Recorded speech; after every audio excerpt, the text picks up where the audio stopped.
The hour of convening having arrived, all members of the House will come to the floor and take seats. All members will report to the floor of the House and take their seats. We were about to have the morning roll call. I'm going to ask the clerk to ring the bell.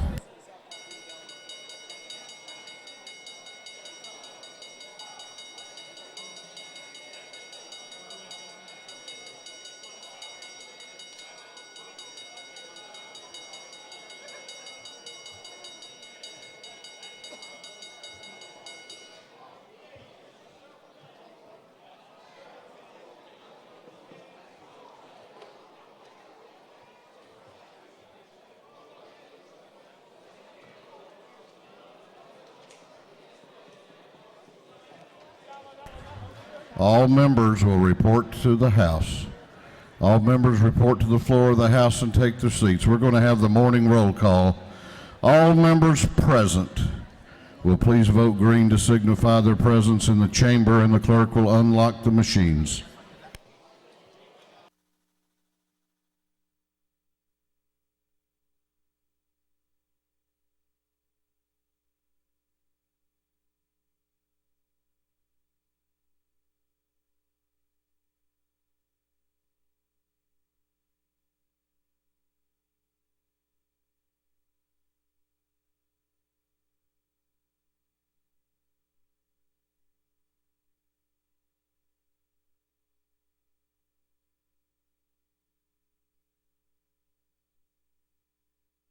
Have all members voted? Have all members voted? Have all members now voted? If so, the clerk will lock the machine. Doorkeepers will please close the doors and keep them closed. Well, good afternoon. I hope everybody has had a good rest and break, a little bit long break, and ready to come back to work. I just am checking around to make sure all the members of the Savannah-Chatham County delegation made it back alive. Looks like they have. Always pleased to see that. We will begin our afternoon with scripture reading and prayer by the chaplain, after which we will pledge allegiance to our flag. Our chaplain today will be introduced by the lady from the 59th House District, Representative Margaret Kaiser. Representative Kaiser. Thank you, Mr. Speaker. I'm glad you reminded us it's afternoon, actually. I am honored, very honored today to have the pleasure of sharing with you a word from Dr. Kenneth Augustus Walker, who is senior pastor at Greater Elizabeth Bible Church here in Atlanta, Georgia. I'd also like to have welcome his pastor emeritus, Dr. J.E. Hightower, and a member of his board of directors, Mr. German Bryant. Thank you for being here with us today. And I just learned this as we came into the chamber this morning. If any of you know Annette Culpepper in our Office of Legislative Counsel, she is the niece to Dr. Hightower. Small world. Dr. Walker is a native of Washington, Georgia, and was raised by his grandmother, Mrs. Bessie Mae Hayes. His education is through Wilkes Comprehensive High School in Washington, Georgia. He received a BA from Payne College in religion, philosophy, English, and history. And I'll try to be brief, but there's a lot to say about Dr. Walker.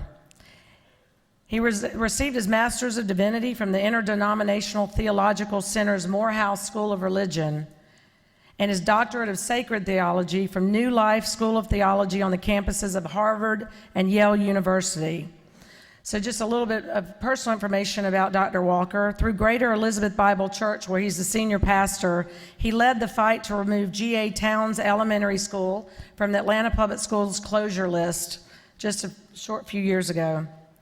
Politically, he's the first Georgian African-American Chief of Staff to Georgia's first African-American Senate Majority Leader, the first Georgian African-American appointed by the governor to serve as executive assistant to the Georgia Regional Transportation Authority chairman.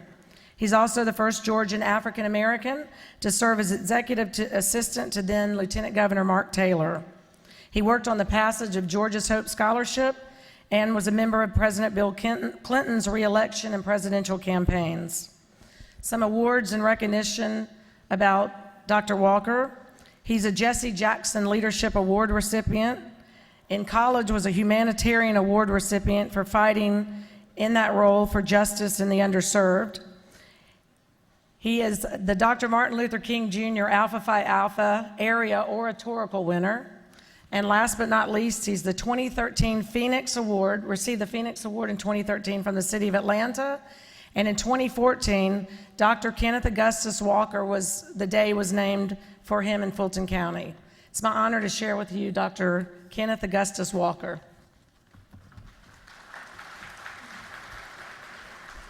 Thank you, Madam Representative Kaiser. To the Speaker and this august body, it is good to be here on this day that the Lord has made. I left state government in 2002, and the last State of the State address was given by Governor Barnes, who sat in one chair, Tom Murphy on the other chair, and Mark Taylor in the other one. Speaker Rawson, you look better than all three of those guys, man. Mr. Speaker, before I give the word today, I have a recent released book that's becoming a bestseller, and I want to present you with a complimentary copy. It's entitled Pits and Palaces, Overcoming Every Obstacle in Your Life, and it's based on the story of Joseph. And Mr. Speaker, I hope that, I'm a preacher, so I have to tell a joke. I hope the Holy Spirit will lead you to host a nonpartisan book signing for me in your district. Would you stand for a picture, Mr. Speaker?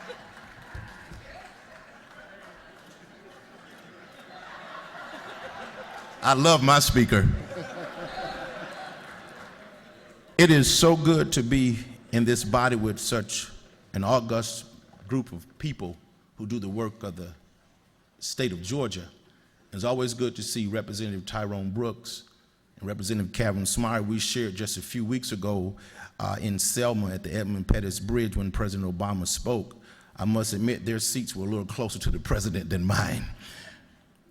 I want to read a passage of scripture for you, the 3rd chapter of the Gospel according to Luke.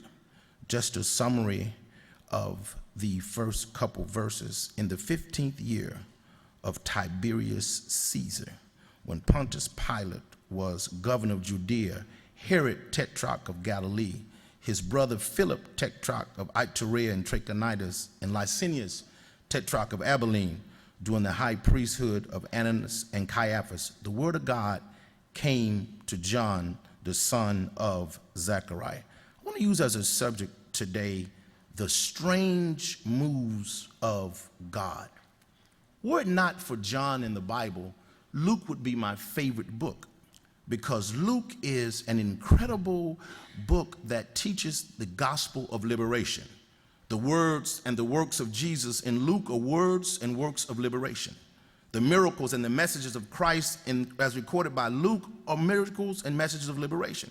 Jesus positions, by Luke positioning him to break all the barriers that bind men and women, whether they be medical, economic, social, political, cultural, or racial. Luke reminds us that God sends Jesus into the world to be a liberator. It is against this backdrop of this understanding theologically that we come to Luke, the 3rd chapter. Luke opens by saying, in the 15th year of the reign of Tiberius Caesar, when Pontius Pilate was governor of Judea, Herod, tetrarch of Galilee, his brother Philip, tetrarch of Iturea, Trachonitis, and Lysanias, tetrarch of Abilene, during the priesthood of Annas and Caiaphas, the word of God came to John, the son of Zechariah, in the desert. This roll call of a who's who of power brokers and powerful men who make Jerusalem and Rome move. Tiberius Caesar, the reluctant successor to Rome's first and greatest emperor, Augustus. When one thinks of Rome, you think of that eternal city sitting on its 7 glorious hills. All the power of the world, the known world, is concentrated in Rome. When one thinks of Pilate, you think of him ruling Jerusalem. When you think of Herod, They rule parts of the land. And Annas and Caiaphas, they lead the religious order. What a great roll call of men that mattered in both the secular and the spiritual world. Reading this powerful roll call, it's easy to think, Mr. Speaker, that all that needs to be said has been said about where power was and its influence. The 15th year of Tiberius Caesar, which would be AD 29, 15 years after the death of Augustus in AD 14. But notice, after this great roll call, John said something else. He says, Luke says something else. Then the word of God came to John, the son of Zechariah, in the desert. It is as if Luke makes these men the backdrop of what is really important.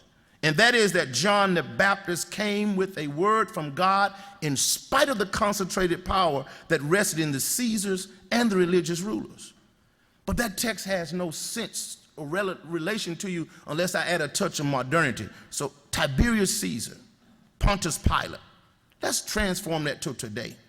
Barack Obama, President of the United States. Nathan Deal, Governor of Georgia. Casey Cagle, Lieutenant Governor of Georgia. David Ralston, Speaker of the House.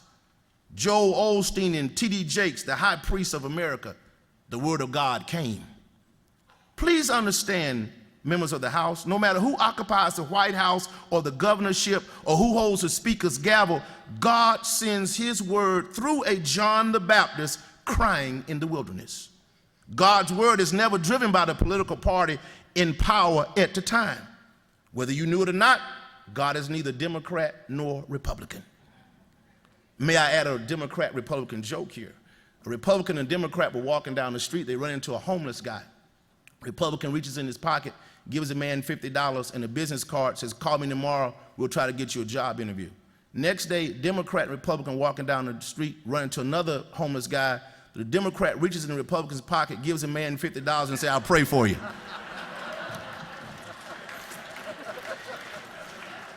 God is neither Republican nor Democrat. God is Representative Rusty Kidd. He is independent. God is independent of political parties. He is independent, Representative Mitchell, of partisan politics. God is independent of lobbyists. God is recession-proof.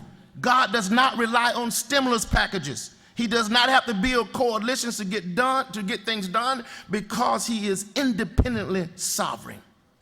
But when God gets ready to do something in the world, Madam Representative, he does it in strange ways. God has an impressive record of making strange moves when he enters human history to move his agenda forward. He uses the most unlikely cast of characters to carry out his agenda.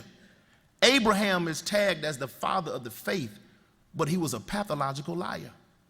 David had the Bible's first reality television show. He took another man's wife, got the man drunk, impregnated the wife, married her, and had the husband killed. Gideon wins a battle with a reduced army of people, but before that, he had no courage and low self-esteem. The Bible is packed in power with people who God uses that we wouldn't normally pay attention to. Peter preached the greatest sermon in the history of the church. In one day when they opened the doors of the church, 3,000 people joined the church. But before that, Peter carried a switchblade and cut off the high priest servant's ear and cursed 3 people out.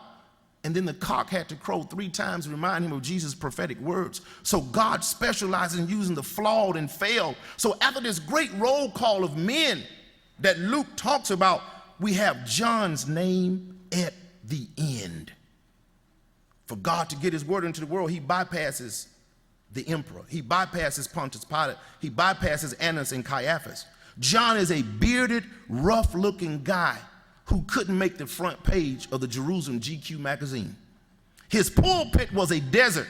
His lectern was a set of cactuses. His choir was a group of buzzing locusts who used their wings to play the 150th Psalm, "I will bless the Lord. Let everything that has breath praise the Lord."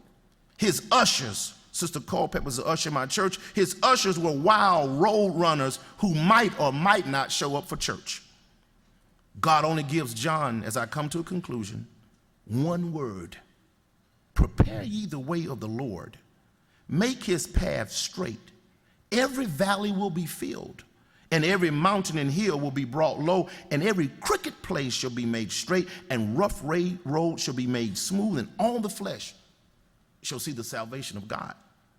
John spoke to both the secular and the spiritual powers of his day by telling them to prepare the way of the Lord, which meant to get things in order, Brother Glanton. In essence, he was saying God is headed this way, so get things in order. It was a call, my friends, for social justice. So members of this august body, representatives from every nook and cranny that make up the state of Georgia, John speaks to you today and challenges you to prepare the way of the Lord. How can you prepare the way of the Lord? You can prepare the way of the Lord by passing laws that help the least, the lost, and the left out. You can prepare the way of the Lord by passing laws that level the economic playing field so that access to dollars is never based on the color of a person's skin. You can prepare the way of the Lord by passing laws that level the educational playing field so that children of all colors can have access to great schools and a great education. You can prepare the way of the Lord by passing laws that level the technology playing field. We have great leadership in this state, in both the House and the Senate, and you're called upon to prepare the way for all Georgians. When a baby cries, a baby does not cry Democratic or Republican tears. A baby just cries tears. When a veteran has pains in his stomach because he does not have food to eat, the hunger pains are neither Democratic nor Republican. When a child fails because the school system fails that child, it is a reflection on both Democrat and Republican. You can prepare the way of the Lord by working together. The time to prepare the way of the Lord is right now. God needs you to prepare the way right now. In closing, as I challenge you to prepare the way of the Lord to make Georgia a greater state than it already is, I want to close with the words of my favorite emperor, Caesar Augustus. He says, make haste quickly. Then he says, make haste slowly. The power to change the state rests in your hands. The power for a better Georgia rests in your hands. And God moves in strange ways. It may be your bill, it may be your ideal, that God chooses to work in a strange way. Let us stand for prayer. Eternal God, who rules and reigns over the eons, thank you for the talents and the abilities that are in this room. Thank you for the speaker who leads this august body of men and women. Continue to give him great political discernment. Bless every member who represents all the districts in this great state of ours. Let their work be pleasing in your sight. It is never easy. It is filled with challenges. It is difficult. No one is happy all the time. But let what they do be done in such a way that at the end of their days, they will be able to hear those immortal words of Jesus echoed from the Gospels, well done, thou good and faithful servant. Together we all said, amen. Let us turn for our pledges. Pledge allegiance to the flag of the United States of America and to the republic for which it stands, one nation under God, indivisible, with liberty and justice for all. Doorkeepers will unlock the doors.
Chair recognizes the chairman of the Committee on Information and Audits, Chairman Chokas.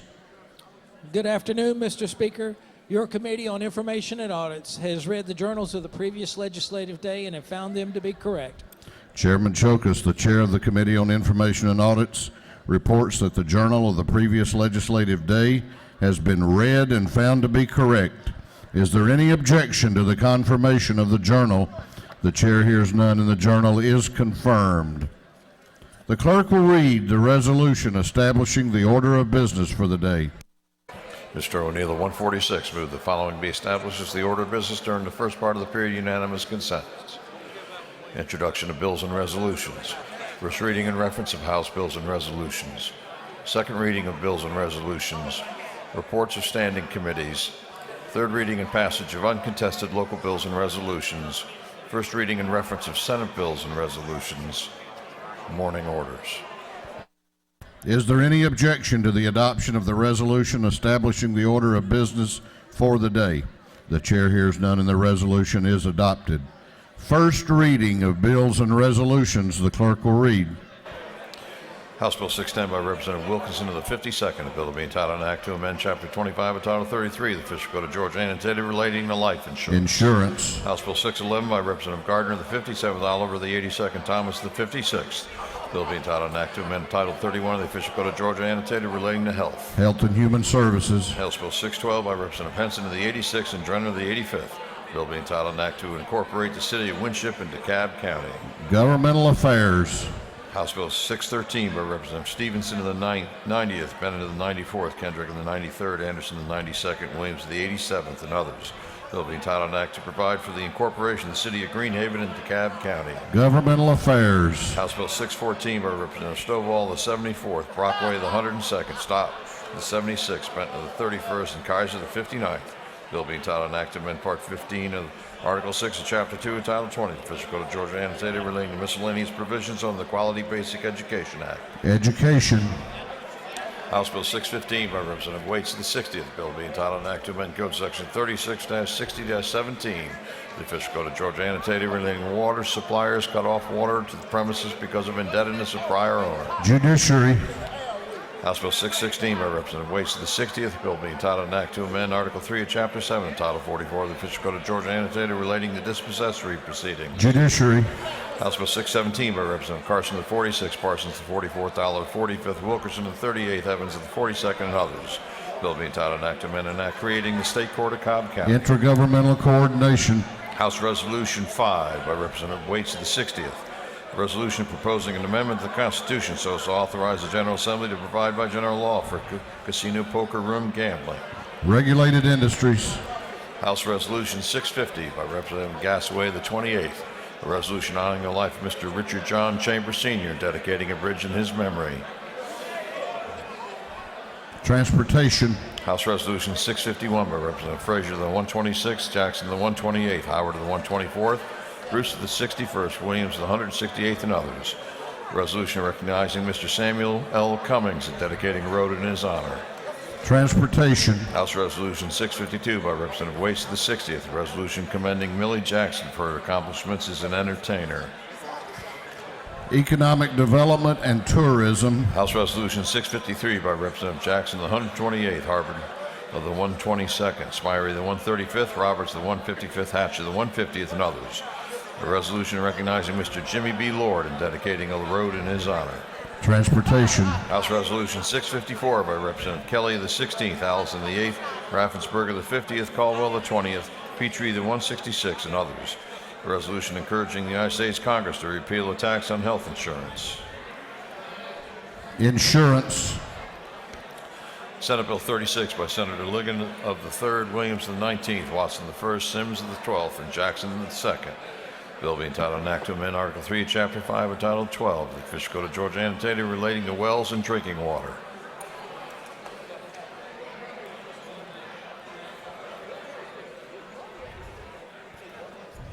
Natural Resources and Environment. Senate Bill 63 by Senator Hill of the 6th, Gooch of the 51st, Albers of the 56th, Bethel of the 54th, Chin of the 47th, and others. Bill being entitled an act to amend Title 3 of the Official Code of Georgia annotated relating to alcoholic beverages. Regulated Industries. Senate Bill 82 by Senator Wilkinson to the 50th, Ginn to the 47th, Gooch to the 51st, Williams to the 19th, and Mullis to the 53rd. Bill being entitled an act to amend Code Section 40-2-152 of the Official Code of Georgia annotated relating to fees and alternative ad valorem taxation. Ways and Means. Senate Bill 109 by Senator Orrock of the 36th and Honorman of the 45th. Bill being entitled an act to amend Article 1 of Chapter 1 and Title 31 of the Official Code of Georgia annotated relating to the general provisions relative to health. Health and Human Services. Senate Bill 122 by Senator Mullis of the 53rd. Bill being entitled an act to amend Code Section 48-8-111 of the Official Code of Georgia annotated relating to the procedure for implementing a special purpose local option sales tax. Ways and Means. Senate Bill 126 by Senator Huffstetler of the 52nd and Orrock of the 36th. Bill being entitled an act to amend Chapter 4, Title 26, Official Code of Georgia annotated relating to pharmacists and pharmacies. Health and Human Services. Senate Bill 127 by Senator Jeffries of the 17th, Harbison of the 15th, Harper of the 7th, Williams of the 19th, Stone of the 23rd, and others. Bill being entitled an act to amend Chapter 5 of Title 21 of the Official Code of Georgia annotated relating to ethics in government. Governmental Affairs. Senate Bill 130 by Senators Thompson of the 14th, Otterman of the 45th, Stone of the 23rd, Henson of the 41st, Say the 31st and 34th, and others. Bill being entitled an act to amend Article 1 of Chapter 6 of Title 40 of the Official Code of Georgia annotated relating to the general provisions relative to the uniform rules of the road. Judiciary Non-Civil. Senate Bill 138 by Senator Miller of the 49th, Dugan of the 30th, Hill of the 32nd, Kennedy of the 18th, Jackson of the 24th, and others. Bill being entitled an act to amend Title 49 of the Official Code of Georgia annotated relating to social service. Governmental Affairs. Senate Bill 141 by Senator Jones of the 10th, McCoon of the 29th, Say of the 34th, Butler of the 55th, Sims of the 12th, and others. Bill being entitled an act to amend Code Section 15-11-2 of the Official Code of Georgia annotated relating to the definitions for juvenile proceedings. Public Safety and Homeland Security. Senate Bill 143 by Senator Huffstetler of the 52nd, Say of the 34th, Albers of the 56th, Stone of the 23rd, Watson the 1st, and others. Bill being entitled an act to amend Chapter 24, Title 33 of the Official Code of Georgia annotated relating to insurance generally. Insurance. Senate Bill 145 by Senator McCoon of the 29th. Bill being entitled an act to amend Code Section 31-2-3 of the Official Code of Georgia annotated relating to the Board of Community Health. Governmental Affairs. And Senate Bill 154 by Senator Stone of the 23rd, Watson of the 1st, Harper of the 7th, Jones of the 22nd, and Red of the 33rd. Bill being entitled an act to amend Part 1 of Article 3 of Chapter 11 of Title 16 in Code Section 17-5-21 of the Official Code of Georgia annotated relating to wiretapping. Judiciary Non-Civil. Senate Bill 160 by Senator Williams to the 27th, Council to the 46th, Harper to the 7th, Mullis to the 53rd, Jones to the 25th, and others. Bill being entitled an act to amend Article 2, Chapter 3 of Title 3 of the Official Code of Georgia annotated relating to prohibited acts regarding alcoholic beverages. Judiciary Non-Civil. Senate Bill 169 by Senator Gooch of the 51st, Williams of the 19th, Beach of the 21st, Mullis of the 53rd, Miller of the 49th, and others. Bill being entitled an act to amend Title 32 of the Official Code of Georgia annotated relating to highways, bridges, and ferries. Transportation. Senate Bill 176 by Senator James of the 35th, Orrock of the 36th, and Parent of the 42nd. Bill being entitled an act to amend Part 15 of Article 6 of Chapter 2 of Title 20 of the Official Code of Georgia annotated relating to miscellaneous provisions regarding elementary and secondary education. Education. Senate Bill 185 by Senator Tippins of the 37th, Otterman of the 45th, Miller of the 40th, Thompson of the 14th, Miller of the 49th, and others. Bill being entitled an act to amend Title 31 of the Official Code of Georgia annotated relating to health. Judiciary Non-Civil. Senate Bill 190 by Senator Miller of the 49th, Otterman of the 45th, Orrock of the 36th, Dugan of the 30th, Ligon of the 3rd, and others. Bill being entitled an act to amend Article 3 of Chapter 27 of Title 50 Official Code of Georgia annotated relating to bona fide coin-operated amusement machines. Regulated Industries. Senate Bill 191 by Senator Tippins of the 37th, Jeffries of the 17th, Gooch of the 51st, McCoon of the 29th, Thompson of the 5th, and others. Bill being entitled an act to amend Chapter 9 of Title 25 of the Official Code of Georgia annotated relating to blasting or excavating near utility facilities. Energy, Utilities, and Telecommunications. Senate Bill 194 by Senator Jeffries of the 17th, Miller of the 40th, Watson of the 1st, Burke of the 11th, Mullis of the 53rd, and others. Bill being entitled an act to amend Article 1 of Chapter 4, Title 26, the Official Code of Georgia annotated relating to general provisions regarding pharmacists and pharmacies. Health and Human Services. Senate Bill 203 by Senator Hill of the 6th, Bill being titled an act to amend Chapter 13 and Title 45 of the Official Code of Georgia annotated relating to the Secretary of State. Defense and Veterans Affairs. Senate Resolution 26 by Senator Ligon of the 3rd, a resolution creating the Joint House and Senate Coastal Greenway Study Committee. Economic Development and Tourism. Senate Resolution 114 by Senator Hill of 32nd, Schaefer the 48th, Cowser the 46th, Hill the 6th, Harper the 7th, and others. The resolution creating the Joint Entrepreneur and Residence Study Committee. Small Business Development. Senate Resolution 126 by Senator Gooch the 51st, a resolution honoring the life of Mr. Bill T. Hardman and dedicating a road in his memory. Transportation. Senate Resolution 282 by Senator Albers of the 56th and Mullis of the 53rd, a resolution creating the Joint Peace Officer and Firefighter Occupational Disease Study Committee. Industry and Labor. Senate Resolution 441 by Senator James the 35th, a resolution recognizing Miss Gladys Maria Knight and dedicating a road in her honor. Transportation.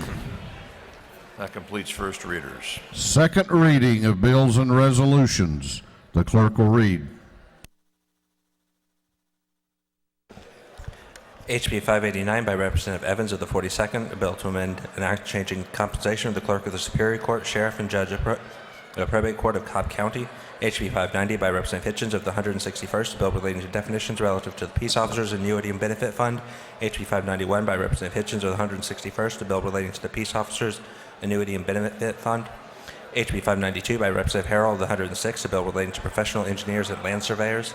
HB 593 by Representative Hawkins of the 27th, a bill relating to electrical contractors, plumbers, conditioned air contractors, low voltage contractors, utility contractors. HB 594 by Representative Kidd of the 145th, a bill to authorize the governing authority of Baldwin County to levy an excise tax. HB 597 by Representative Holcomb of the 81st, a bill to amend an act revising, superseding, consolidating laws relating to the governing authority of DeKalb County, creating a chairman and board of commissioners of said county.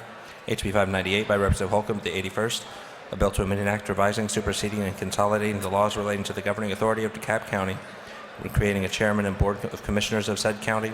HB 599 by Representative Holcomb of the 81st, a bill to amend an act revising, superseding, and consolidating the laws relating to the governing authority of DeKalb County and creating a chairman and board of commissioners of said county. HB 600 by Representative Earhart of the 36th, a bill to amend an act creating the State Court of Cobb County. HB 601 by Representative Hightower of the 68th, a bill to provide for a method of distribution of the net proceeds of the sales tax for education purposes levied in Carroll County. HB 602 by Representative Willard of the 51st, a bill to amend an act providing in Fulton County a system for pension and retirement pay teachers and employees of the Board of Education for Fulton County.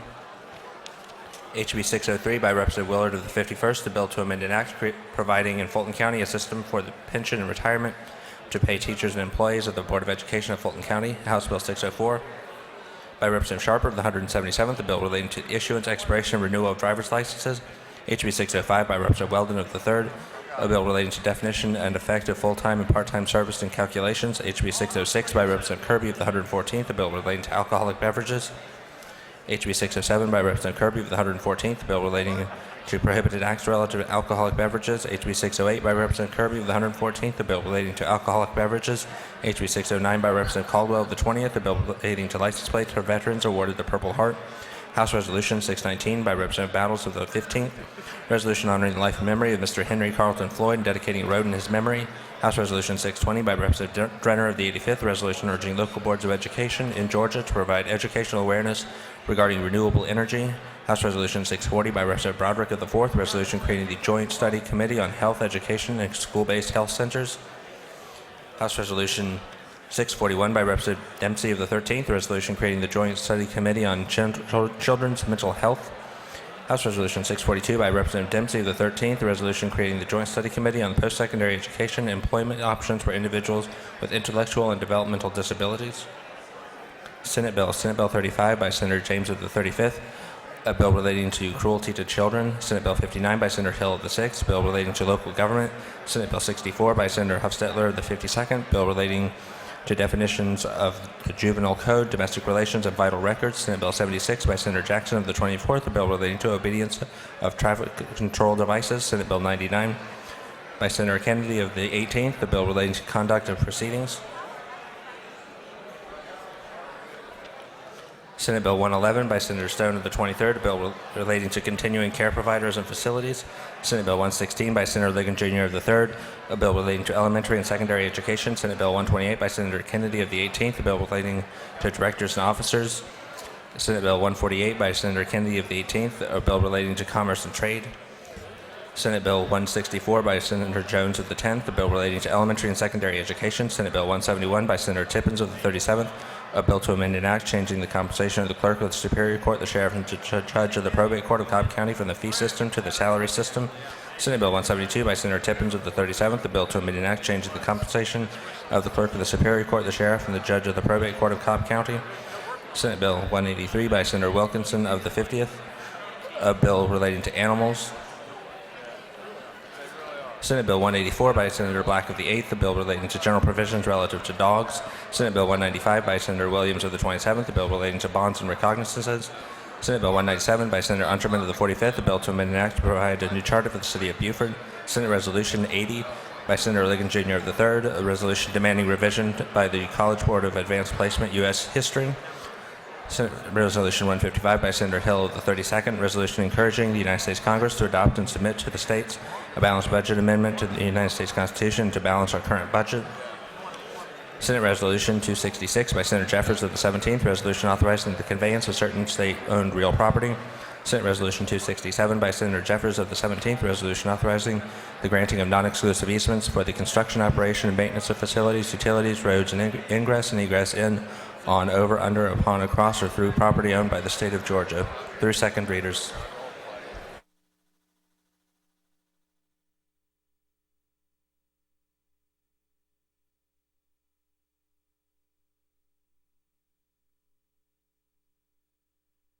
Reports of standing committees. The clerk will read. Representative Jan Tankersley, the 160th District Chairman of the Committee on Intergovernmental Coordination, Local, submitted the following report. Mr. Speaker, Committee on Intergovernmental Coordination, Local, has had under consideration the following bills and resolutions of the House and Senate. It has instructed me to report the same back to the House with the following recommendations. House Bill 424 do pass. House Bill 559 do pass. House Bill 570 do pass. House Bill 571 do pass. House Bill 573 do pass. House Bill 574 do pass. House Bill 575 do pass. House Bill 576 do pass. House Bill 577 do pass. House Bill 580 do pass. House Bill 582 do pass. House Bill 583 do pass by substitute. House Bill 584 do pass by substitute. House Bill 595 do pass. Senate Bill 182 do pass. Representative Golick of the 40th District, Chairman of the Committee on Judiciary Non-Civil, submitted the following report. Mr. Speaker, Committee on Judiciary Non-Civil has had under consideration the following bills in the House. It's instructed me to report the same back to the House with the following recommendations. House Bill 430 do pass by substitute. House Bill 534 do pass. House Bill 578 do pass by substitute.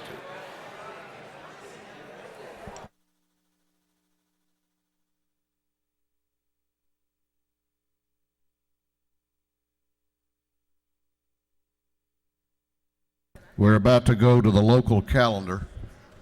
House will come to order.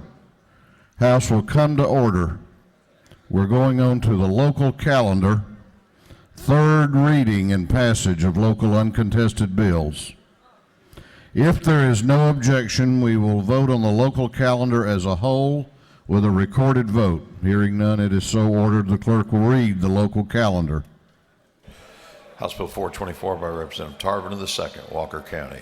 House Bill 559 by Representative Fleming of the 121st, McDuffie County. House Bill 570 by Representative Jones of the 47th, Fulton County. House Bill 571 by Representative Willard of the 51st, Fulton County. House Bill 573 by Representative Epps of the 144th, Twiggs County. House Bill 574 by Representative Epps of the 144th, Twiggs County. House Bill 575 by Representative Beverly of the 143rd, Bibb County. House Bill 576 by Representative Laricchio of the 169th, Coffee County. House Bill 577 by Representative Dickerson of the 113th, Rockdale County. House Bill 580 by Representative Smyrie of the 135th, Muskogee County. House Bill 582 by Representative Smith of the 70th, Coweta County. House Bill 583 by substitute by Representative Carson of the 46th, Cobb County. House Bill 584 by substitute by Representative Carson of the 46th, Cobb County. House Bill 595 by Representative Jones of the 47th, Fulton County. Senate Bill 182 by Senator Jeffries of the 17th, Newton County.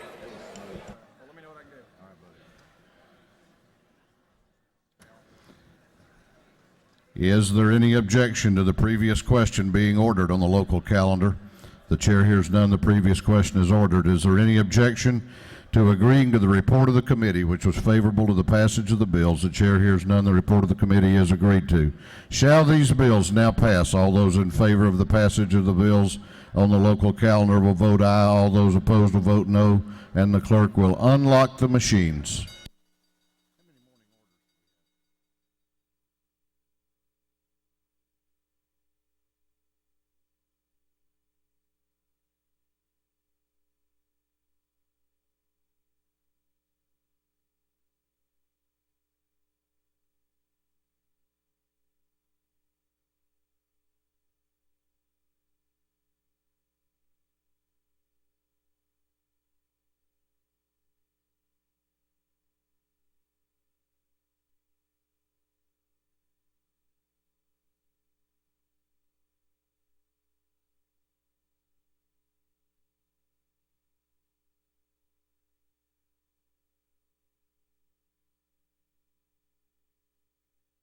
Have all members voted? Have all members voted? If so, the clerk will lock the machines on the passage of the bills on the local calendar. The ayes are 162, the nays are 0.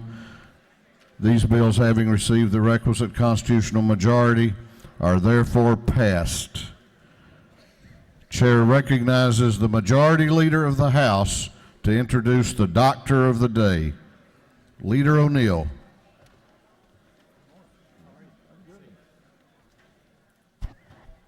Thank you, Mr. Speaker. Ladies and gentlemen of the House, it is a great privilege for me to introduce my good friend, Dr. Scott Malone, who is a board-certified physiatrist. I never pronounced that right. I apologize already. He studied under the world-famous sports medicine expert, Dr. James Andrews, that you hear about on TV if you ever watch sports shows like I do.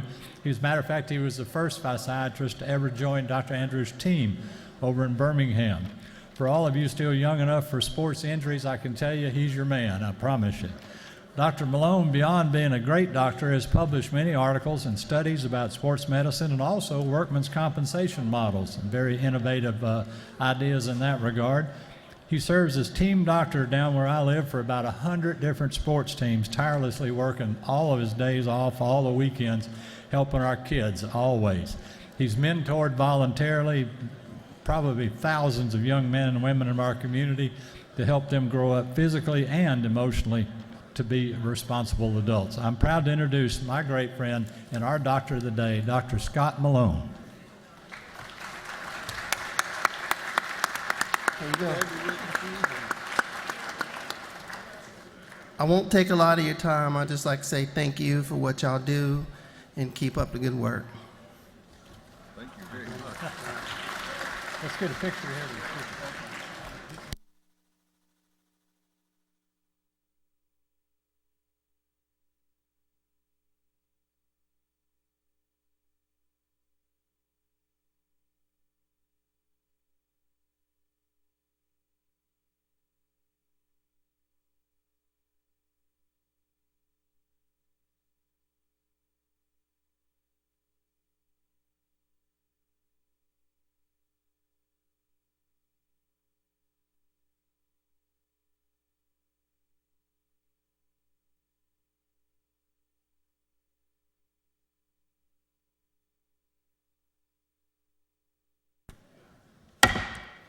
This House will come to order. We have two very, very special invite resolutions today, and I know that you will want to give close attention and respect as we honor two very, very close friends. Clerk will read the caption to House Resolution 310. House Resolution 310. House Resolution 310 by Representative O'Neill of 146, Myrie the 135th, Abrams of the 89th, Jones of the 47th, Hatch of the 150th, and others. A resolution commending Mac Chandler, and inviting him to be recognized by the House of Representatives and for other purposes. Chair recognizes for an invite resolution the Majority Leader of the House, Leader O'Neill. Thank you again, Mr. Speaker. Ladies and gentlemen of the House, what a special privilege it is for me to introduce the Deputy Commissioner of Revenue today, to be commended and recognized by this House. And I know he's recognized by every member of this House that have known him so long as I have. But before I introduce him, please help me give a really warm house welcome to his beautiful wife. Looks like his daughter, Miss Julie Chandler, is up here with us here today.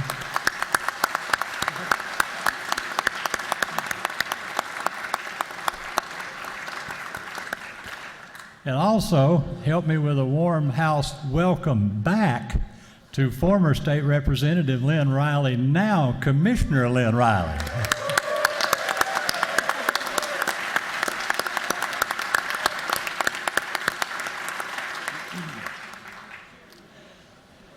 And also, we've got some very, very special friends with us in the balcony, which I'd like to ask them to stand if they would now, and where we can recognize you. And this probably comes as a surprise to Mac. We've had his back to you all day, but a lot of Mac's friends and co-workers with the department are all here in the gallery with us. Would you all stand and let us recognize you and welcome you to the House as well? Thank you so much for being here.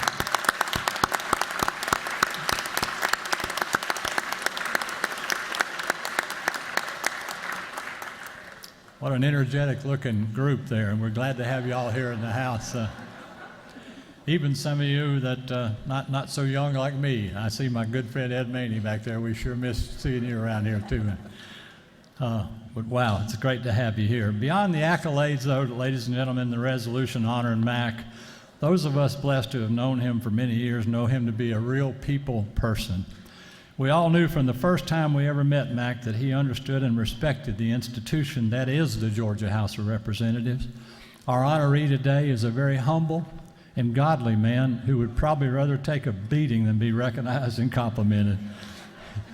He'll probably give all the credit for his many accomplishments in his career to his co-workers and his family that have supported him over all these years. That's the kind of leader this man's been. It's the kind of leader that inspires others to lead too, I can tell you. He came here during a time when customer service was never a phrase you heard when talking about the Revenue Department. I certainly never heard that, and I heard a lot of things said about him, but customer service never was stuck in there. Yet now, a decade later, I'm proud to tell you customer service is the primary concern of over 1,100 employees of the Department of Revenue. What an improvement we've seen just during his discipleship there. When Mac left football at Alabama under the infamous Coach Bear Bryant and the banking business to become a revenuer, we had almost the worst integrated tax system in the United States. Over time, and to my knowledge now, at least 3 revenue commissioners, Mac will leave us with one of the best and most efficient integrated tax systems in the whole country that is now the example the rest of the country uses rather than the one that they complain about. Mac was the catalyst and glue over a decade that helped us stay the course to the successful status of our department now. Ladies and gentlemen, simply, I have not met anyone in my entire life in public office that I have come to trust more than Mac Chandler. Fellow members of this House, I am proud as I can be to introduce a great friend to all of us in all of Georgia, Mr. Mac Chandler.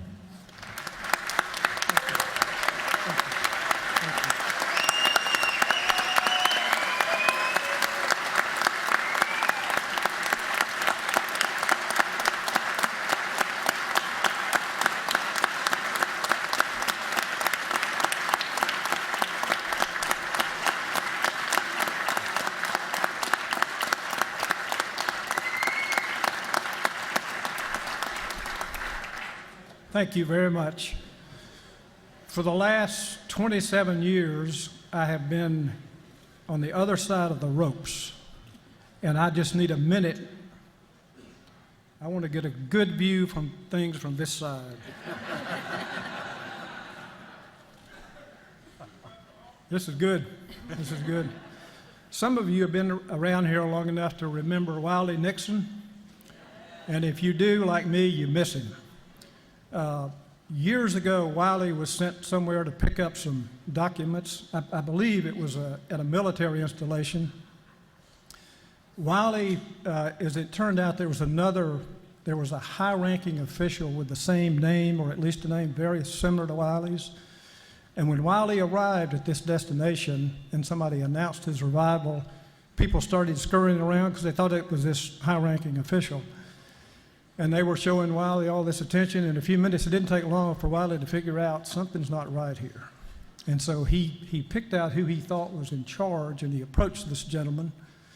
And he said, "Sir, I don't know who you think I am, but I don't think I'm who you think I am." That's the way I feel now. But while you're trying to figure out who I am, I have managed to get not only on the floor, but up in the speaker's box. That's a pretty good trick.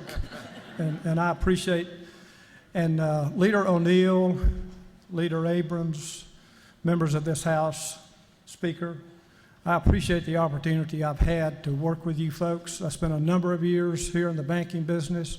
For the last 11 years, I've been a revenuer. There have been some great times. There have been some real challenging times. But it has been an honor for me to be here. I don't have a simple revenue bill to present, but I do have a simple request, if I may. You folks have an awesome responsibility.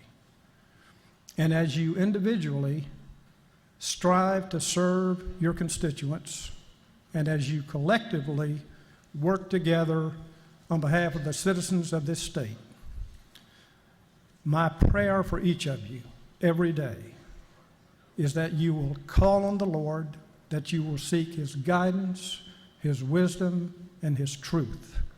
I know many of you already do that. I hope more of you will. When you do, we all win. Thank you again for this opportunity, and I thank you for the kindness you've shown me this day. Thank you very much. You have a great.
House will continue to be at order.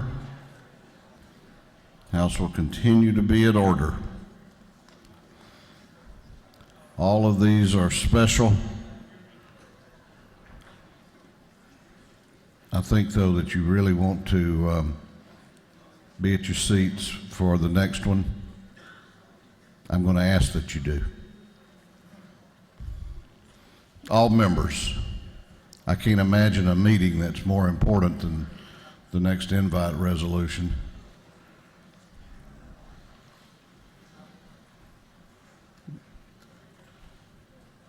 Have half a notion to close the ante room out there where the food is. Clerk will read the caption to House Resolution 287. House Resolution 287 by Representatives O'Neill of the 146th, Abrams of the 89th, Marin of the 96th, Ramsey the 72nd, Hatchett of the 150th, and others. A resolution recognizing and commending Mr. Jim Tudor on the grand occasion of his retirement and inviting him to be recognized by the House of Representatives and for other purposes.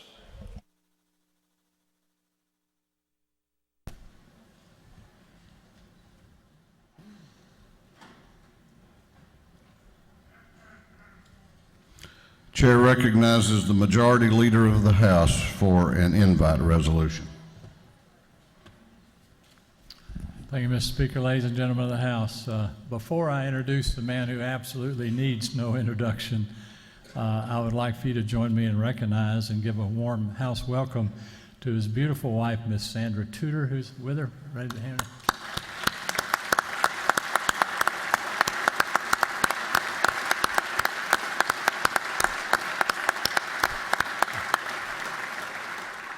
That's the woman behind the man who's never had her man home at 3 o'clock in the morning until 6 or any day ever, probably. So we really appreciate you, Sandra, for all those years of dedication to this place. And also, Jim has his 3 sons with him here today, and they're up here on the podium with him. I hope I've got their names right. Is it James, Bobby, and Bill? Am I right on that? Recognize with me, James, Bobby, and Bill, Jim's 3 sons.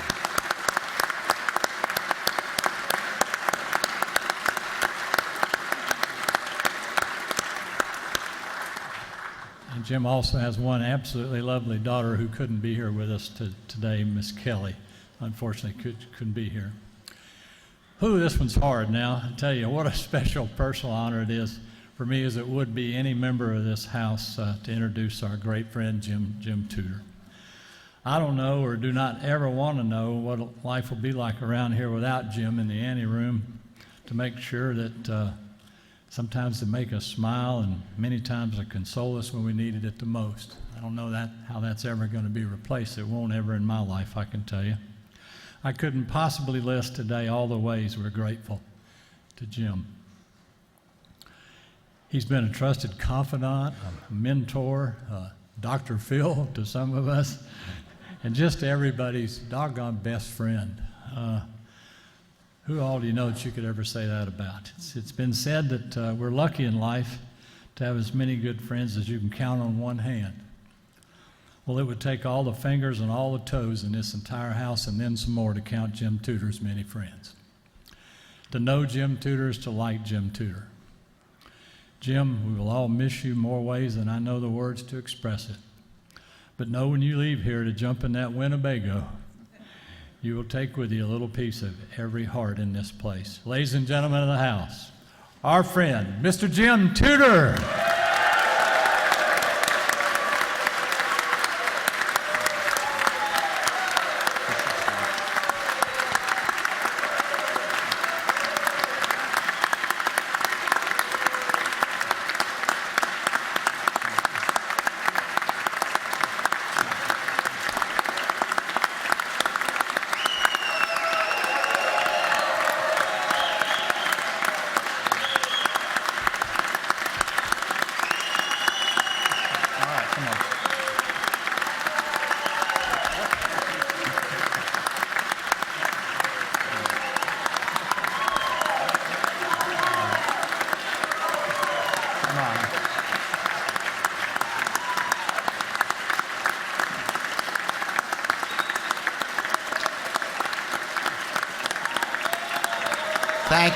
Thank you. Sit down. Please. Thank you. Thank you very much. I'm Mr. Speaker and Leader, thank you for this very kind honor. You've heard the Speaker has been quoted in the past that up in Washington they have a Republican anteroom, I think, and a Democratic anteroom. And I've heard him also say that in the House, we don't have Republican donuts and Democratic donuts. And folks, there's a lot of truth to that, and I think folks everywhere could learn a lot from you. You know, I think there's something that can be said as we differ at times when we can come together and break a little bread. Or in the case of Representative Chokas, lots of bread.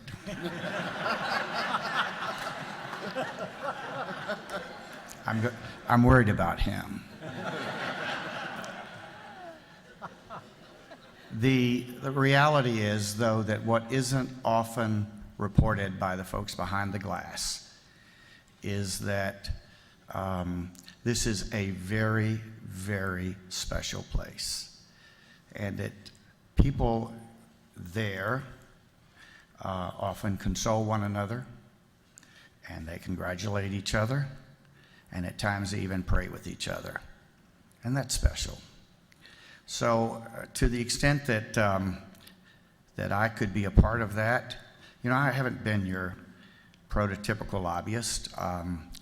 There are times that I have twisted your arms, but let's be honest, folks, the most arm injuries in the anterooms were people reaching for an extra apple fritter.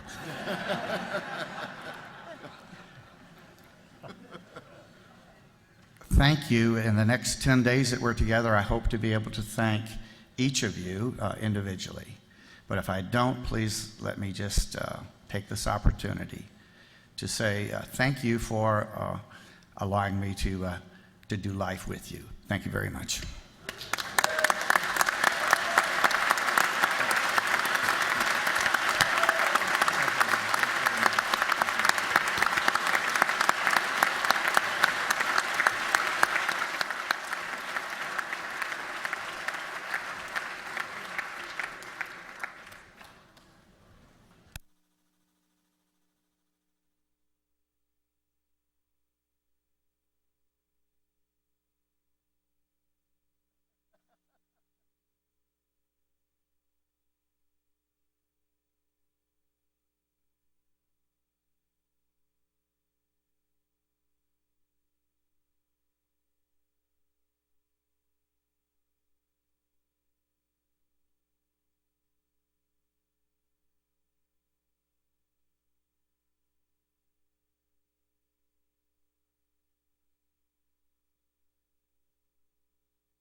We're about to go on to morning orders. Or I guess today they're afternoon orders. We're about to go to afternoon orders. I'm going to ask members to stay in their seats, give attention to the members in the well. If you have business to attend to outside, take it outside. Chair recognizes Representative Ballinger for an afternoon order. Thank you, Mr. Speaker. Many of you will have on your desk the 2014 Child Domestic Violence Fatality Review Project. Unfortunately, this year in 2015, we have already had 30 deaths from domestic violence. This issue is very critical, and I would like to encourage everybody to read the review and find out how we can make it better in the state of Georgia. Thank you.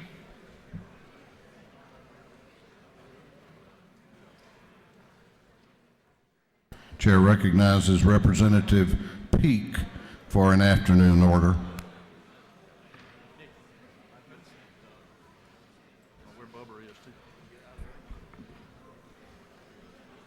Thank you, Mr. Speaker. Representative Epps was here too. Anyway, we want to recognize today. Today is Mercer Law Day, Mercer Law School Day. We have some representatives from the Mercer Law School that are here today. So why don't you guys stand up and let us recognize you. Thank you for being here today, representing Mercer Law School for Mercer Law Day. Thank you, Mr. Speaker. Chair recognizes Representative Buckner for an afternoon order. Thank you, Mr. Speaker, and I'm joined by Representative Trammell. We have some special guests from Warm Springs with us today from the Camp Dream Foundation. What many of you may not know is that for the past 20 years, there's been a summer camp held in Warm Springs for medically fragile children or children that are disabled. These children are allowed to experience camp with a one-on-one relationship with a counselor, and they ride motorcycles, Representative Howard, they go swimming, they go fishing, and they are able to have all of the real camp experiences that a lot of children with their medical conditions are not allowed to. So this is their 20th anniversary. And they are here with us today in the balcony, and if they would wave, and if y'all would please give them a warm house welcome, we'd greatly appreciate it.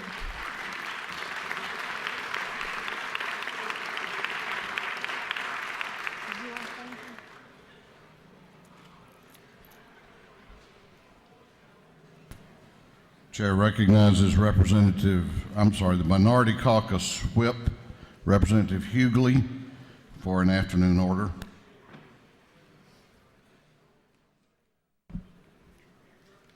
Thank you, Mr. Speaker. Ladies and gentlemen of the House, I stand today on behalf of Representative Dewey McClain.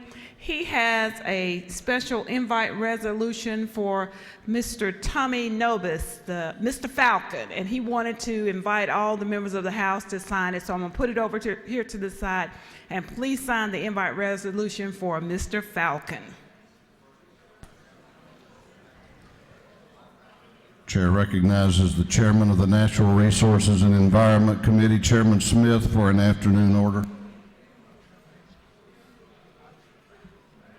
Thank you, Mr. Speaker. I got podium bombed, but I'm now ready to say hello and good afternoon to everyone.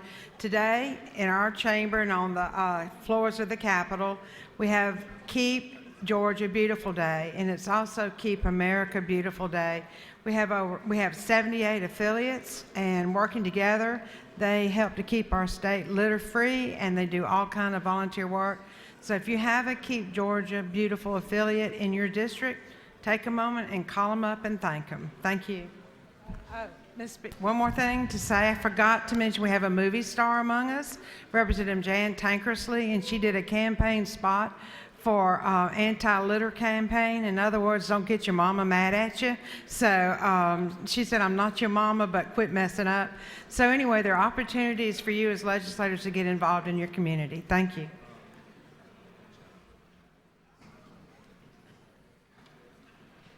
Chair recognizes Representative Simone Bell for a morning order. Members that have morning orders, please make your way to the front of the chamber.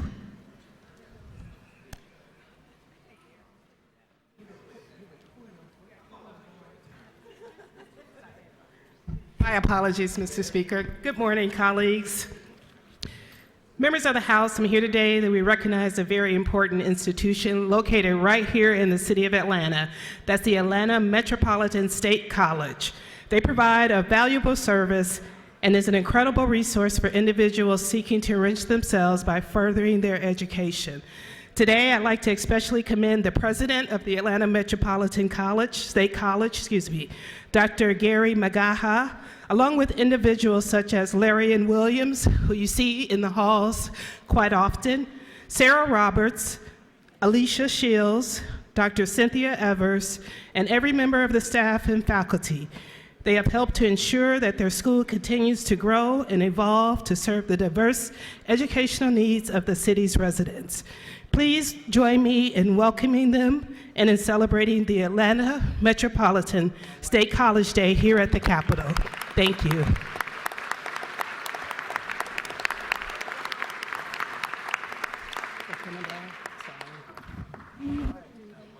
Chair recognizes Representative Glanton he waves.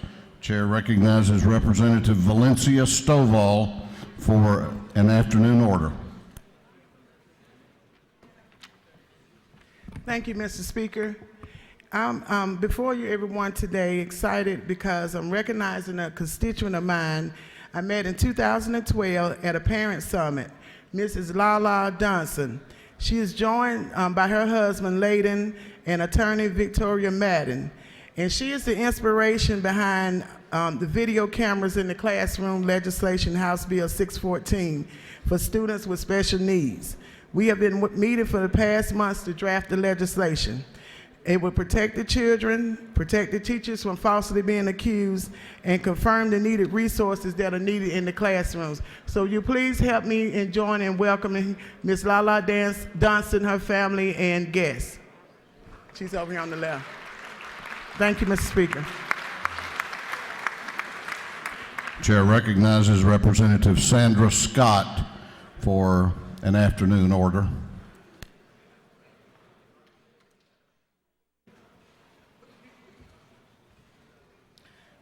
Thank you, Mr. Speaker, with Clayton County delegation.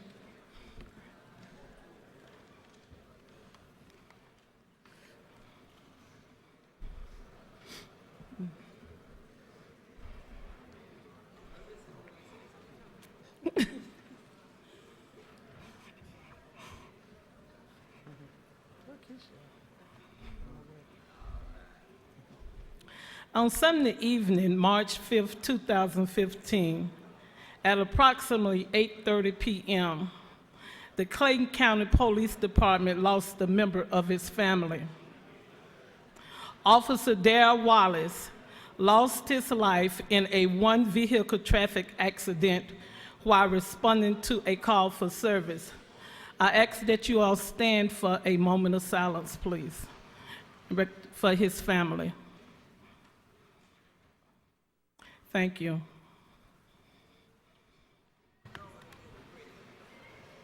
Chair recognizes Representative Williamson for an afternoon order.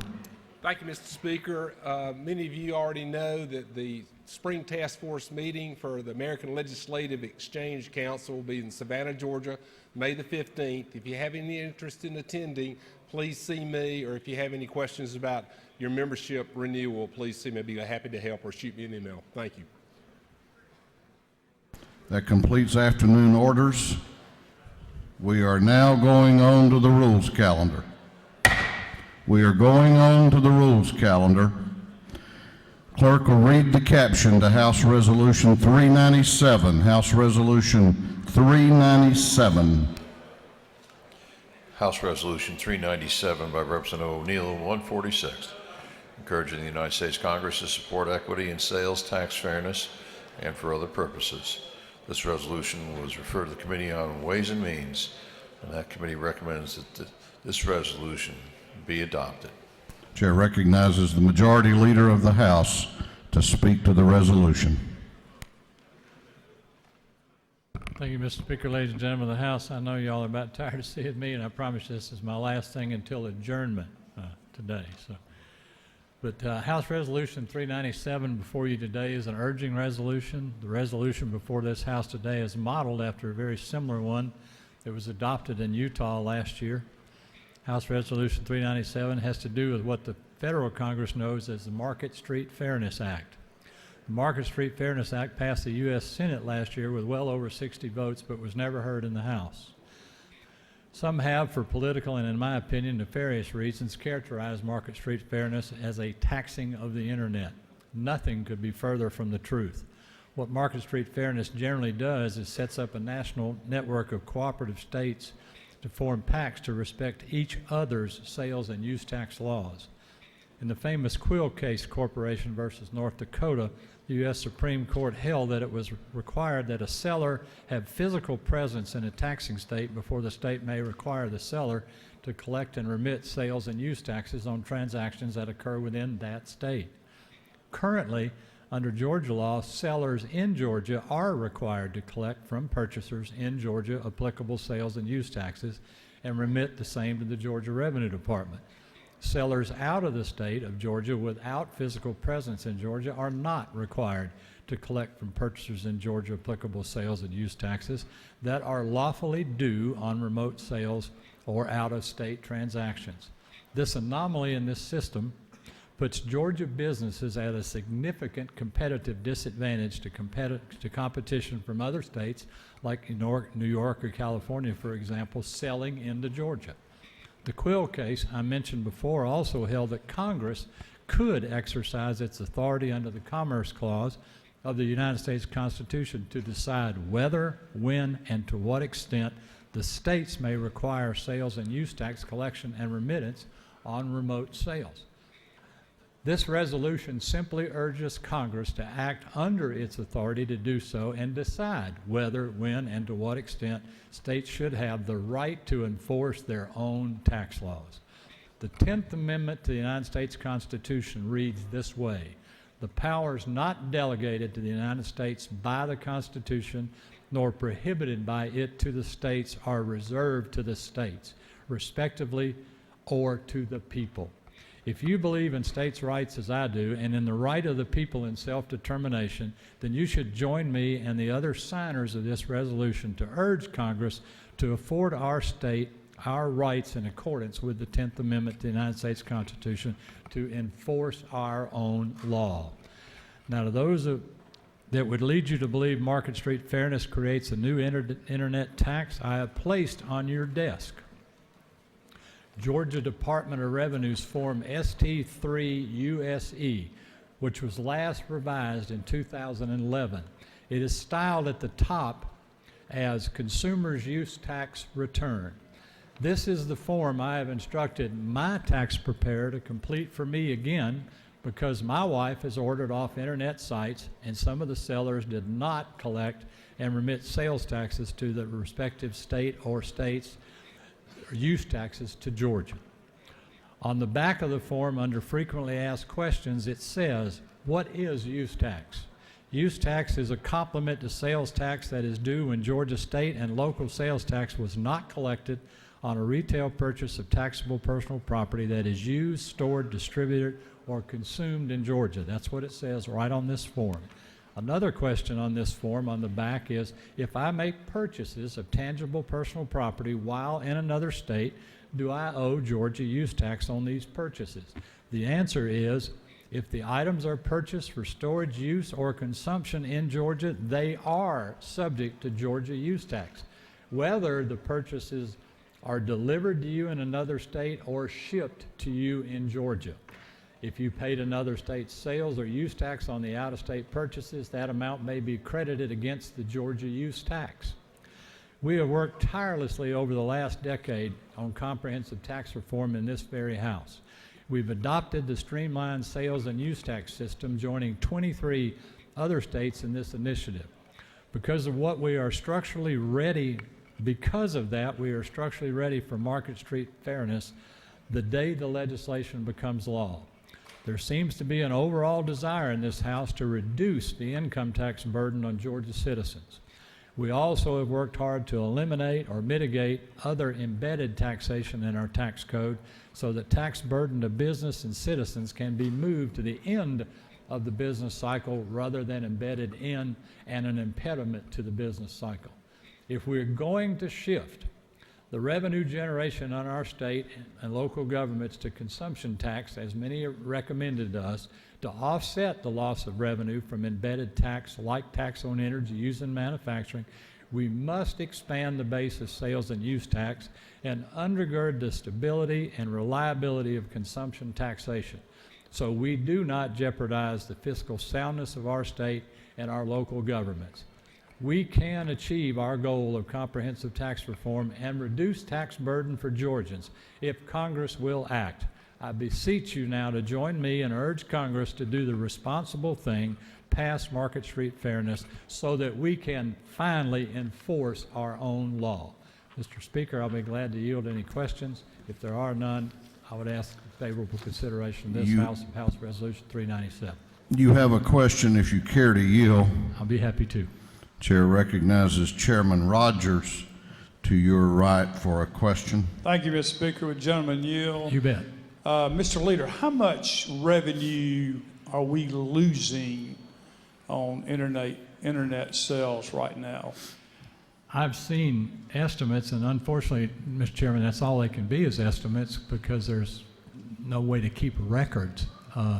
But they can take averages from what the overall electronic sales in the country and then divide that on some sort of per capita basis, and I've seen the number to be as much as $1 billion. We actually could take that revenue, which is lawfully owed to Georgia now, and reduce our income tax rate by almost 1% if we had the ability to collect it and the right to enforce our own law. Thank you for the question. Thank you. If there are no further questions, Mr. Speaker, I'll yield the well. Gentleman has yielded the well. Gentleman has yielded the well. Is there any objection to the previous question being ordered? The chair hears none. The previous question is ordered. Is there any objection to agreeing to the report of the committee, which was favorable to the adoption of the resolution? The chair hears none. The report of the committee is agreed to. Shall this resolution now be adopted? All those in favor of the adoption of House Resolution 397 will vote aye. All those opposed will vote no, and the clerk will unlock the machines.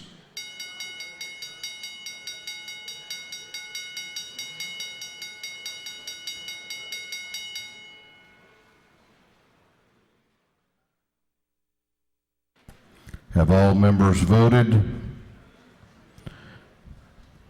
Have all members voted?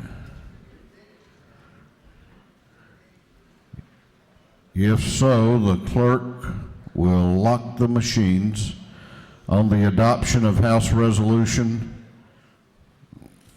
397. The ayes are 163, the nays are 0. This resolution, having received the requisite constitutional majority, is therefore adopted. Clerk will read the caption to House Resolution 303. House Resolution 303. House Resolution 303 by Representative Buckner of the 137th. A resolution urging the State Board of Education to develop and implement comprehensive civics education curricula to improve students' civic knowledge, skills, and attitudes, and for other purposes. This bill having been referred to the Committee on Education, they recommend that this resolution be adopted. Chair recognizes Representative Buckner to present the resolution. Thank you, Mr. Speaker. Ladies and gentlemen of the House, we have had several students that have done research on this bill, and what they have found is that while there are U.S. history courses aimed at teaching students facts about our history, that there aren't any real political or government or civics classes that teach about civic responsibility. They did some studies and some surveys, and they found out that a number of the people in their schools did not know the 3 branches of government. One of the preachers talked about that one day when he said in his comments that there were 15% of the people that knew the 3 branches of government, but 85% knew the names of the 3 stooges. So I took that as a sign that we really needed to do this bill. The real numbers do say that we have roughly 10% of children that are age appropriate within the school system in Georgia that do know the 3 branches of government and understand the checks and balances in government. And that it's very important because of the high school graduates' understanding of basic civic tenets continues to decline in our nation, where only 36% in 2011 of the students that were surveyed actually understood basic civics and the rights and responsibilities of citizenship. What this resolution does, and it is supported by the Department of Education, encourages them to, if you will, beef up the civics education in their regular curriculum. It's not adding anything like a brand new course, but it's beefing up the current curriculum. They're doing a good job of how bills become law, but the part about the judicial system and even the executive branch of government is weak in their test scores. So we have also identified at least 5 groups that are willing to help the Department of Education. They already have curriculums and they are willing to share those. And one of those groups is familiar to us. It's the YMCA, who does the youth assembly. They have a program where they can do mock trials with students and are willing to offer that.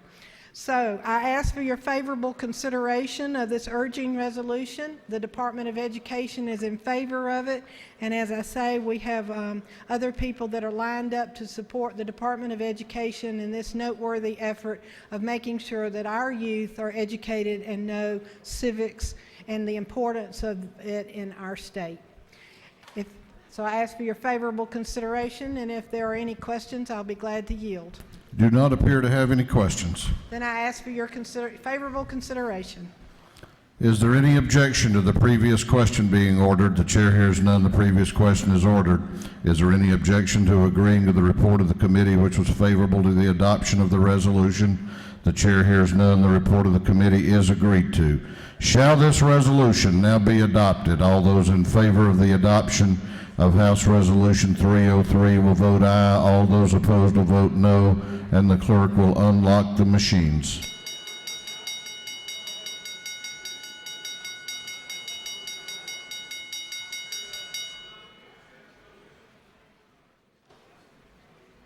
Have all members voted?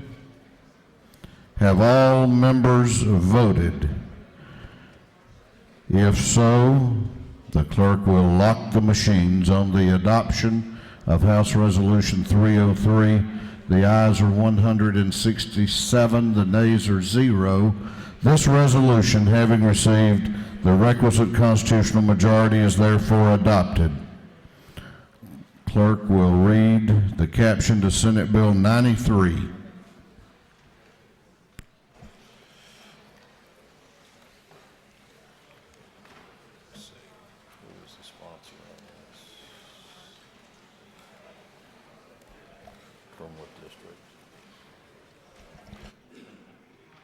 Senate Bill 93 by Senator Burke of the 11th, to be entitled an act to provide that future elections for the office of probate judge of Seminole County shall be nonpartisan elections. This bill having been referred to the Committee on Intergovernmental Coordination. That committee recommends that this bill do pass. Chair recognizes Representative Dukes to present the bill.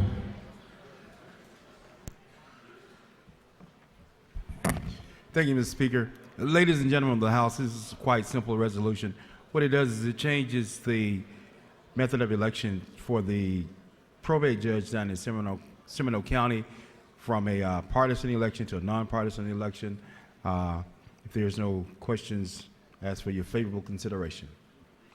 Do not appear to have any questions. Thank you, Mr. Speaker. Is there any objection to the previous question being ordered? The chair hears none. The previous question is ordered. Is there any objection to agreeing to the report of the committee, which was favorable to the passage of the bill?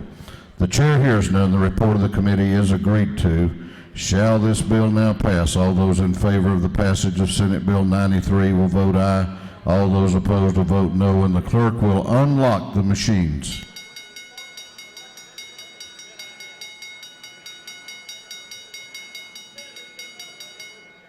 Have all members voted? Have all members voted? If so, the clerk will lock the machines on the passage of Senate Bill 93. The ayes are 132, the nays are 31. This bill, having received the requisite constitutional majority, is therefore passed. Clerk will read the caption to House Resolution 106. House Resolution 106, encouraging Congress to convey title and jurisdiction of federal public lands to the states and for other purposes. This bill having been referred to the Committee on Interstate Cooperation. The committee recommends that this resolution be adopted. Chair recognizes Representative Brockway to present the resolution. Thank you, Mr. Speaker. Ladies and gentlemen of the House, I just want to give you a brief history lesson. As you know, Georgia was one of the original 13 colonies, and we were around before there was even a United States. And as such, the lands that are within the borders of our what became a state were always under our control and never under federal control. But as America grew, new states were added, and Congress would turn the land over in that state to those states as they became states. But as time went on, things changed. Congress stopped turning over the new land to the states as they joined the Union.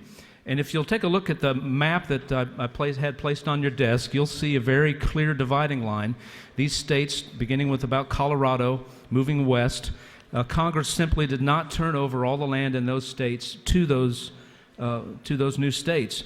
So in Georgia, for example, about 4% of our land is controlled by the federal government. Most of that's wrapped up in the Chattahoochee National Forest and the Okefenokee Swamp.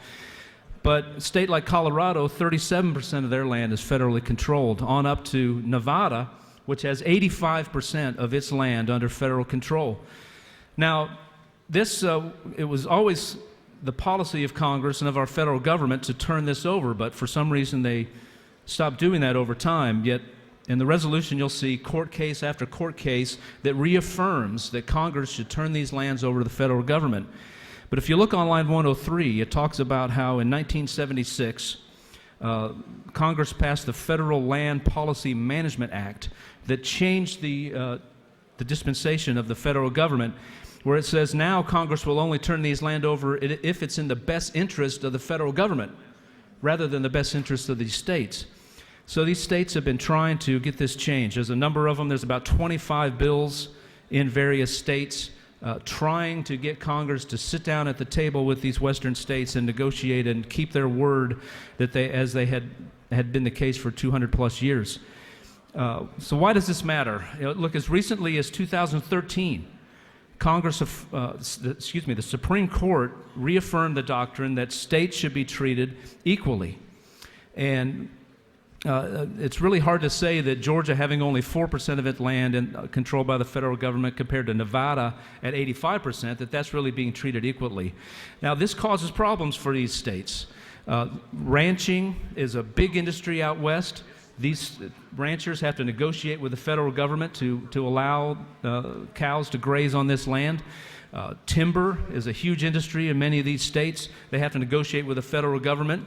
And imagine if it's in the state of Georgia, Representative Nimmer had to go and negotiate with the federal government to do any timber work. That would be a very bad situation. So it denies this revenue that is generated from these industries to these states.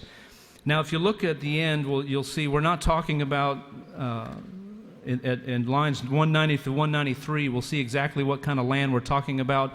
We're not talking about national parks, designated wildernesses, or national heritage sites. We're talking about all this other land, these millions of acres that are under federal control and causing these states hardship. So, really, why should Georgia care about this? We only, like I said, only 4% of our land is controlled by the federal government. Well, a couple of reasons. First of all, I believe states need to stand together. And if the federal government is doing something that it shouldn't be doing, that we all as states should band together and do something about that. So voting for this resolution is an opportunity to say we in the House of the state of Georgia stand with these western states, that we should, and that Congress should sit at the table and negotiate with these folks. This also costs our taxpayers money.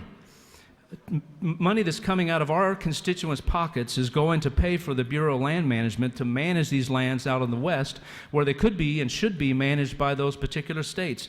So if Congress would sit down and do what it should do and sell these lands to these states, that would generate revenue, and federal law says that sales of these lands would go to pay national debt. So if Congress would sit down, they could sell these land to these states. Many of these states want this land, and we could help reduce our national debt. So with that being said, I'll be happy to answer any questions.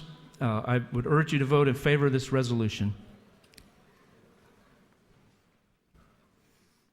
You have some questions if you care to yield. Yes, sir. I'll yield for a couple questions. Thank you. Chair recognizes Representative Al Williams to your left for a question.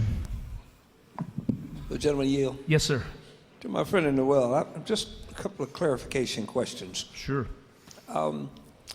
As I look at these states in the West that have these huge amounts of federal lands, some of the most powerful members of Congress in the White House that we've had, including President Reagan, have lived in these states. Sure. What happened when they were there and what's happening now that makes this different? And I got to have a reason. As much as Georgia helps Nevada out in Vegas now, I got to know why they need our help. Well, I think if you read through the resolution, you'll see that there are time after time after time when Congress and the courts reaffirm that this is the policy of the United States, that the lands here belong to these states. Now, as to why, say, Senator Harry Reid has not taken this up as an issue, I don't really know. You know how, unfortunately, sometimes people here serve in a local government, and then we get here in the House, they kind of have a different perspective on things. And I can't really speak to why Senator Reid, for example, may not take this up, or President Reagan didn't take this up. But it's causing problems for these states out there. With the gentleman further. Yeah, absolutely. And some of these states are having trouble keeping their lights on. How in the world can they buy property? Well, I think that there is revenue to be generated from ranching, from leasing the land to ranchers that the federal government currently gets now. There's revenue to be raised from timber sales that the federal government is currently getting now. That revenue would go to the states. Thank you, sir. Thank you for the questions. If there's another question, Mr. Speaker, otherwise I'll... You have more questions if you care to yield. I'll take one more question, Mr. Chair recognizes Chairman Setzler to your right for a question. To my friend of the well, does the gentleman yield? Yes, sir. The gentleman may know this or not. I did want to speak to the other gentleman's question. Isn't it true that Ronald Reagan was on the record as saying his most hated agency of the entire federal government was, in fact, the Bureau of Land Management? He hated a lot of agencies, but I would believe that would be one that he would hate too. Yes, Having sir. been a Western governor, he wrestled with this federal agency of which he had no control and had many responsibilities to interact with. And I would just submit to you that this should be a bipartisan issue. Yeah. And I commend you for the bill. Thank you, sir. With that, Mr. Speaker, I'll yield the well. Gentleman has yielded the well. Is there any objection to the previous question being ordered? The chair hears none. The previous question is ordered.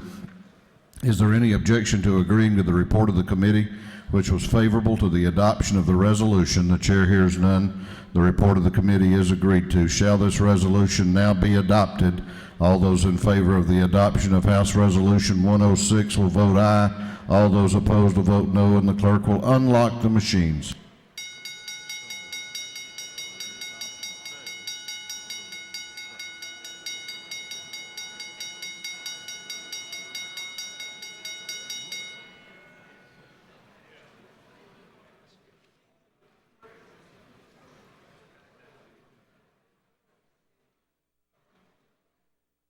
Have all members voted?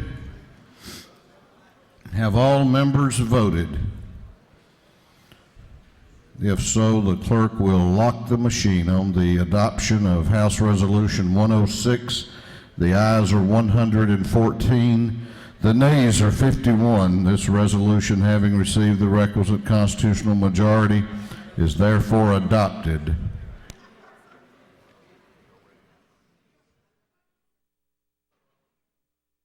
If you have an announcement and have not signed up, now would be the time to do that.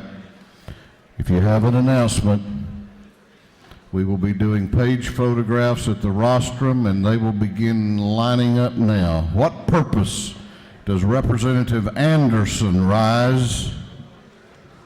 I rise to make a motion. State your motion. I move that the rules of the House be temporarily suspended so that a bill can be read for the first time and assigned to committee. Clerk will read the caption. Unnumbered House Resolution LC 39-1021 by Representative Anderson to the 92nd, recognizing the United States disabled veterans and dedicating a highway in their honor. On the lady's motion that the rules of this House be temporarily suspended to allow a bill to be read for the first time and assigned to committee, is there objection? The chair hears none. It is so ordered. Transportation. House Bill 16 was postponed the last day we were here to the next legislative day, and it will be postponed now to the next legislative day.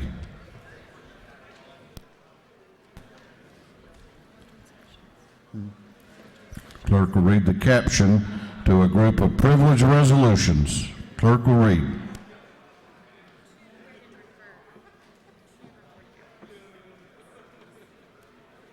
The following two resolutions are being read and referred to the Committee on Rules. Commending the North Cobb High School Lady Warrior Volleyball Team for winning the 2014 Class 6A GHSA State Championship, inviting them to be recognized by the House. Honoring Thomas Henry Nobis Jr., the first player drafted during the inaugural season for the Atlanta Falcons in 1966, and inviting him to be recognized by the House. The following two resolutions have been reported favorably out of rules. Recognizing Jack Dunn as the Willard B. Simmons National Community Pharmacists Association Independent Pharmacist of the Year, and inviting him to be recognized by the House. Recognizing and commending the Mays High School Lady Raiders basketball team as the 2015 GHSA 5A Georgia State runner-up, and inviting them to be recognized by the House. Commending the American India Foundation for its vast philanthropic work in India. Recognizing and commending Charles Trevor Toms. Honoring Roger Michael Green. Recognizing March 30th, 2015 as Georgia Myasthenia Gravis Day at the state capitol. Commending Marshall Boutwell and congratulating him upon being honored with the Moses C. Davis Lifetime Achievement Award. Recognizing October 5 through 9, 2015 as Georgia Pre-K Week. Recognizing and commending James Levi Stanley. Commending the House interns for the 2015 regular session. Honoring the life and memory of Gladys Ward Sapp. Recognizing and honoring Pastor Marlon D. Harris as the Clergy Day speaker for the 14th Annual Faith and Clergy Day. Commending Alex Nation. Recognizing and honoring Dr. Don Brawley III as the Clergy Day speaker for the 14th Annual Faith and Clergy Day. Recognizing and commending Dr. Linda Barrow on the occasion of her retirement. Commending Big Bend Agri-Services for its expansion into international markets. Commending Lieutenant Henry Ossian Flipper, and recognizing the Lieutenant Henry Ossian Flipper Historic Cemetery Fence dedication. Recognizing and commending Ms. Terry Lupo on her outstanding public service and for other purposes. That completes the reading of the privilege resolutions.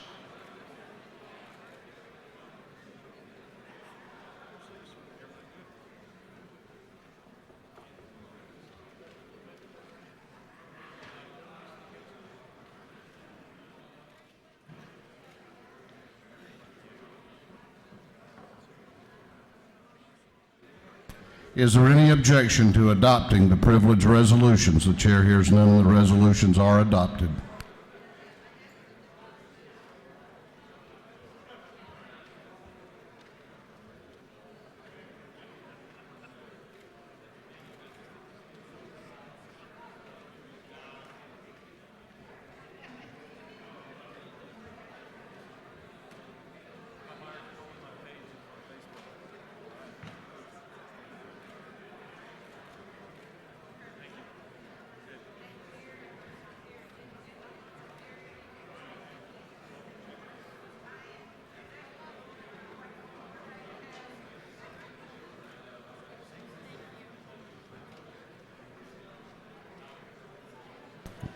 We have, the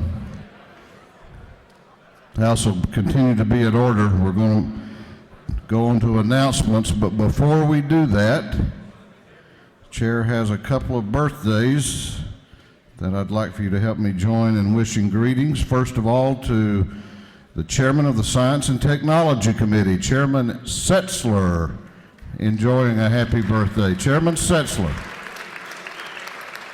There he is. And to the Chair of the State Properties Committee, Chairman Barbara Sims. Happy birthday, Chairman Sims. Chair recognizes Representative Harden for an announcement.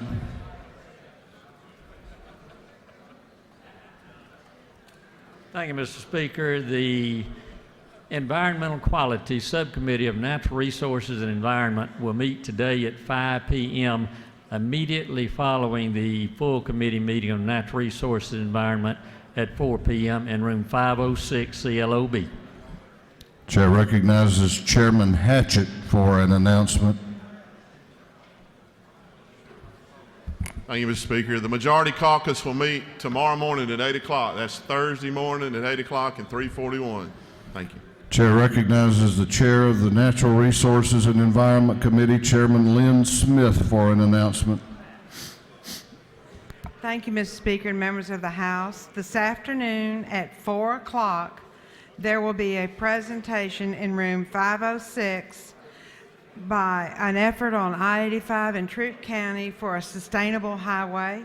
And then there will be another presentation on some homeowners who took their forest for land management and converted it into credit for themselves for electricity. So these are two areas I think our committee might be interested in, and you're going to like this time. I know y'all have asked me to change the 8 o'clock meeting time on Thursdays, and I have. I've listened to you. I've moved it to 7:30.